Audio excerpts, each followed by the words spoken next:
Bismillahirrahmanirrahim. Qala al-musannif rahimahullah wa nafa'ana bihi wa bi ulumihi fid dharain amin radhiyallahu taala anhu. Wa amma satrul aurati, dan adapun di antara sebagian syarat-syarat sah dalam salat atau yang menduduki kedudukan salat. Apa aja? Sujud syukur. Sujud syukur. Maka di antara syaratnya pun harus tutup aurat. Ini enggak apa-apa langsung sujud. Ya, lagi pada main bola, ngegol baru satu sujud. Pakai celana monyet. Nggak sah. Tuh. Jadi yang menduduki kedudukan sholat di antaranya sujud tilawah, sujud syukur, maka syaratnya sama, harus menutup aurat. Fayajibu satrulaha bima yamna'u launal basyarah. Maka wajib menutup untuk aurat tersebut dengan apa-apa yang mencegah warna kulit. Jadi kalau transparan nih, ya kan, kulitnya hitam kan, kelihatan transparan. Itu, ya, itu auratnya terlihat tuh. Atau lagi sholat kainnya putih, sinar kan, kelihatan tuh, apa pakai celana dalam lagi. Sekiranya terlihat tuh launal basyarah, warna kulitnya, maka nggak sah. Sehingga syarat dalam menutup aurat pertama, an yakunal mastur lubsan, bahwasanya yang tertutup itu harus, ya, seperti pakaian. Mau pakai gomis kah, mau pakai apa lagi, baju, kain, celana dan sebagainya. Yang pasti nutup aurat. Nah, maka diberikan batasannya. Bentar. Walau kinan, sekalipun dari tanah liat, tanah kita campurin ke badan kita itu, tempelin ke bagian yang tertutup aurat, dari pusar sampai lu tutupin tuh. Sholat sah tuh, karena tertutup. Kelihatan nggak warna kulit kita? Enggak. Tutup aja. Tapi termasuk macam dari gila juga tuh gitu.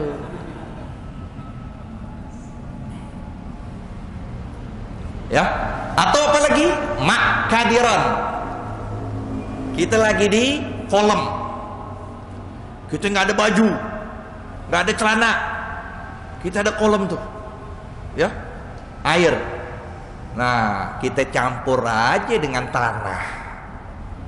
Campur dengan, kita aduk-aduk. Keruh gak tuh? Keruh kan?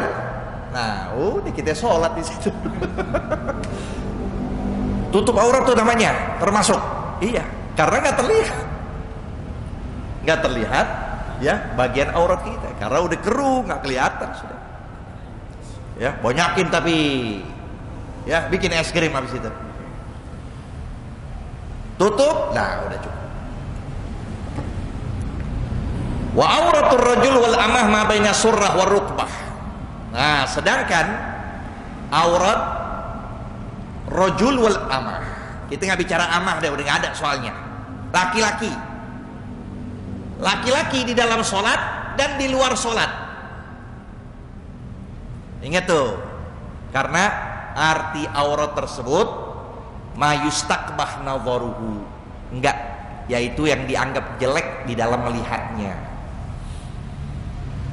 Jadi batasannya bukan hanya sekedar di luar sholat juga begitu. Ya, yang balik, yang muda, yang tua, sama. Selepas sholat juga seperti itu. Baina surrah war rukbah, di antara pusar dan lutut. Bukan selepas sholat kita keluar, buka aja tuh kain, nongkrong dah, udah peyot lagi. Jangan, tetap harus ditutup. Kalau memang kita dilihat orang, Kayak sekarang nih keluar masjid lihat orang tutup. Di antara pusar dan lutut nggak boleh dilihat. Nah, kalau seandainya kita dapatkan hanya pusar dan lutut, nutupin aurat cuman pusar dan lutut, maka sunnah untuk kita menaruh sesuatu di pundak kita. Sunnah. Apa aja, taplak, ada taplak tuh, taruh taplak. Tuh. Adapun apa? Sorban, kalau bagi kita sudah pakai baju itu enggak sunnah lagi. Apalagi baju kita dua, baju dalam, ya, baju koko, kadang ada jubah, bisa 3 itu. Pakai itu nggak jatuh sunnah. Ketika nah, jadi sebagian orang kan banyak jadi sejadah, dia bawa sejadah begitu, itu nggak apa. Tapi kalau apa? Kalau nggak ada, melainkan pusar dan lutut, maka hendak sunnahnya kita tutupin di pundak, apakah itu sorban dan yang lainnya, ya. Tapi kalau kita sendirian, ini bicara kalau kita lagi sholat atau di luar buat laki-laki. Kalau lagi sendirian, buka kamar,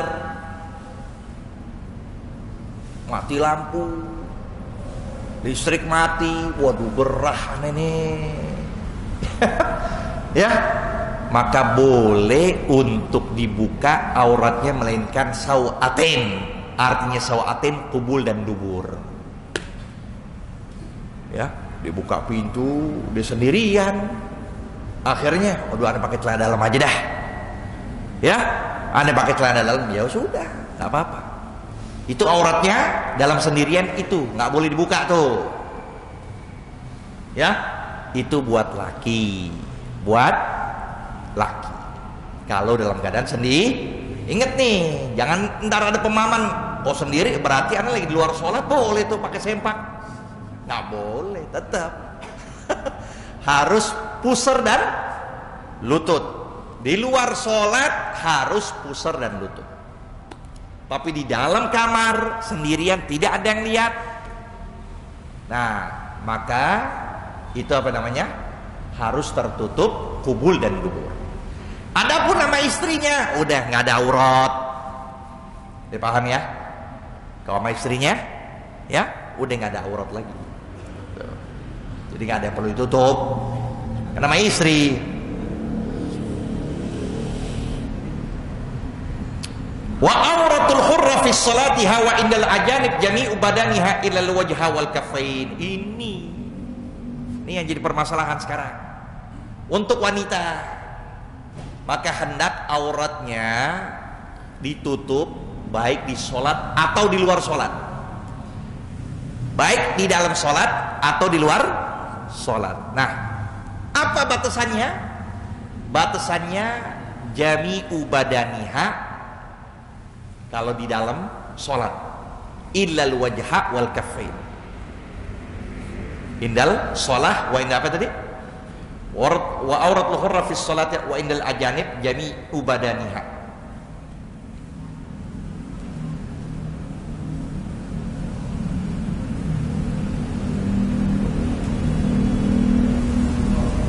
Iya betul. Nih ada sedikit taklik juga di sini. Wa auratul hurra fi sholatiha jami'u badaniha il wajha wal kaffain.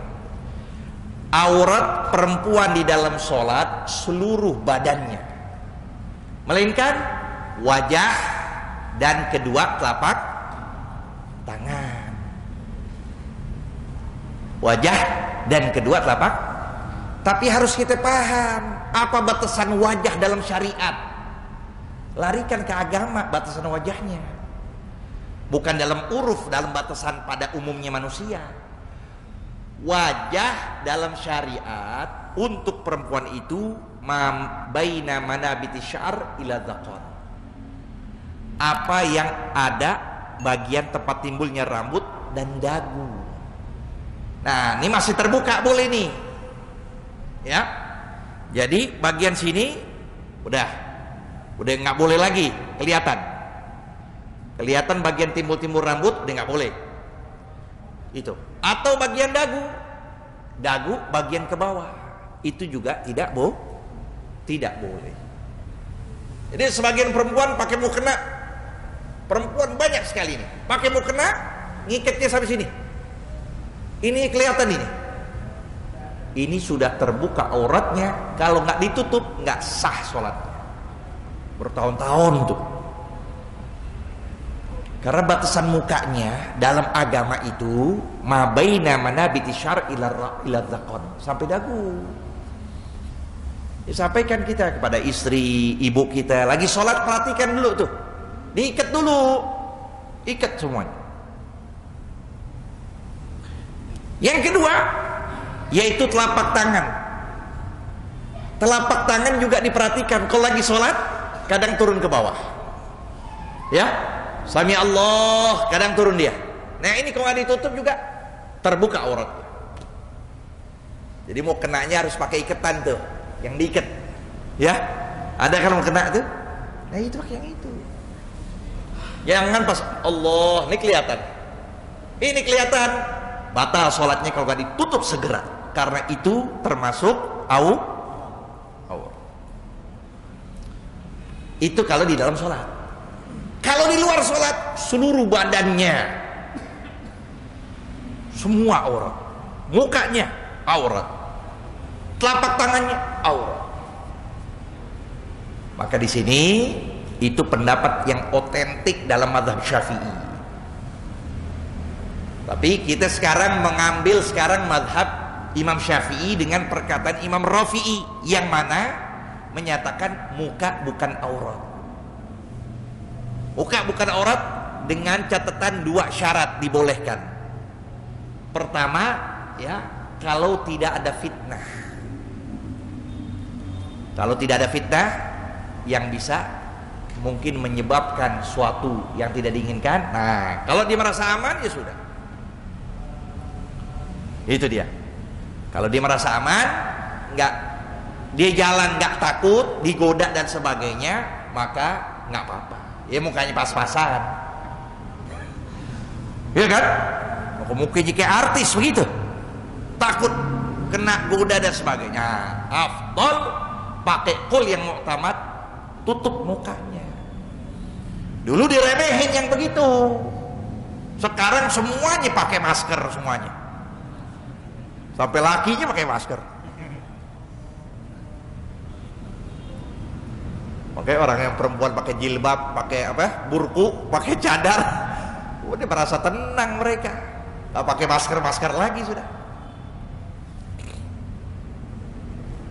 Maka Imam Baijuri menyatakan pantas untuk kita menirulah pendapat ini ya saat ini, apalagi sudah banyaknya perempuan keluar ke jalan-jalan, ke pasar-pasar, maka boleh menyatakan mukanya tidak aurat.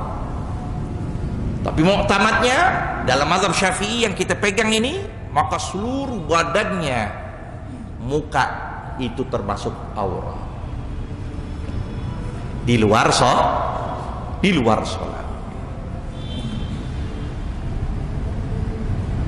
Itu ya. Wa inda maharimiha wan nisa ma baina surra war rukbah. Nah, ini juga permasalahan selanjutnya.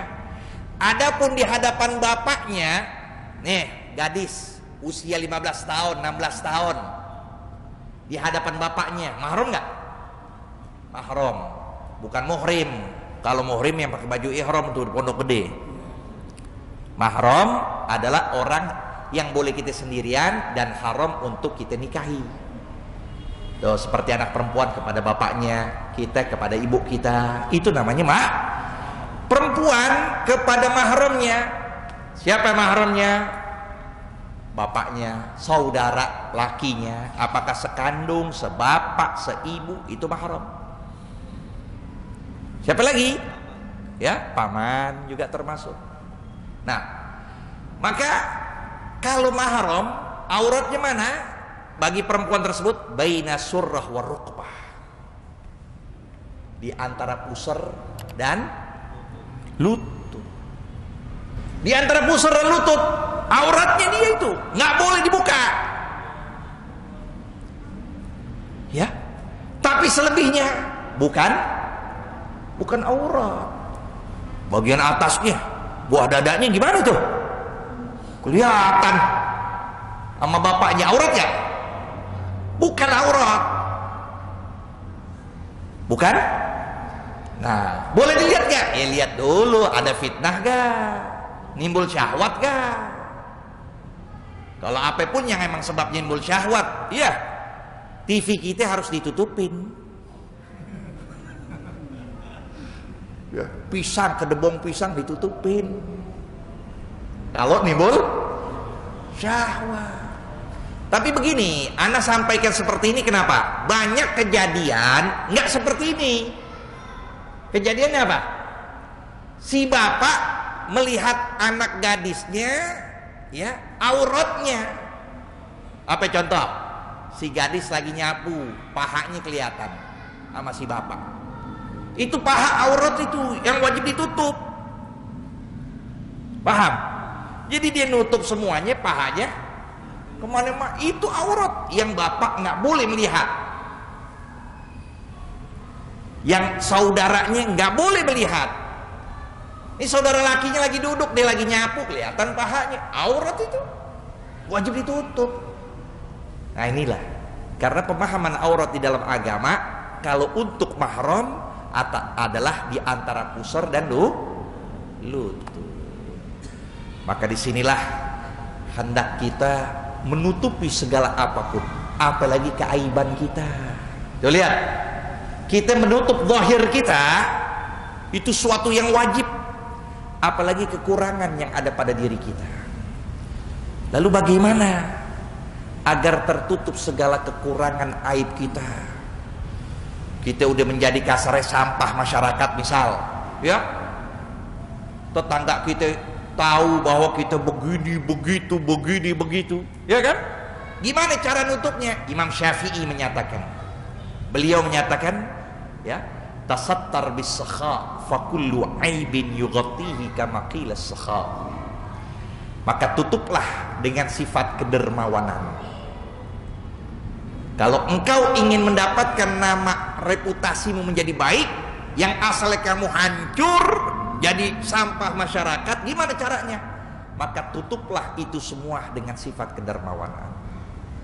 Dermawan kepada tetangga, ada sedikit makanan kasih, bergaul dengan mereka, bukan sekedar rezeki yang kita punya, tenaga kita bantu. Kalau begitu, udah bakal tertutup semuanya, udah nggak dikatakan garong lagi, udah nggak dikatakan perampok lagi, nggak dikatakan begajul lagi. Oh tuh orang baik, udah jangan, udah jangan ngomong masa lalunya dia. Baik, setiap Jumat kita makan terus sama di nasi uduk. Tiap Jumat, sholat Jumat dibawain, malam kadang dibawain. Nah, maka Imam Syafi'i itu, ya, tasattar bis-sakha fa kullu aibin yughatihi kama qila as-sakha'u. Sebagaimana dikatakan, orang itu taunya apa? Bukan penjahat, bukan apa, taunya apa? Orang yang dermawan. Dah sampai sini dulu. Wallahu a'lam. Rabbi zidna ilma warzuqna fahma bisirril Fatihah.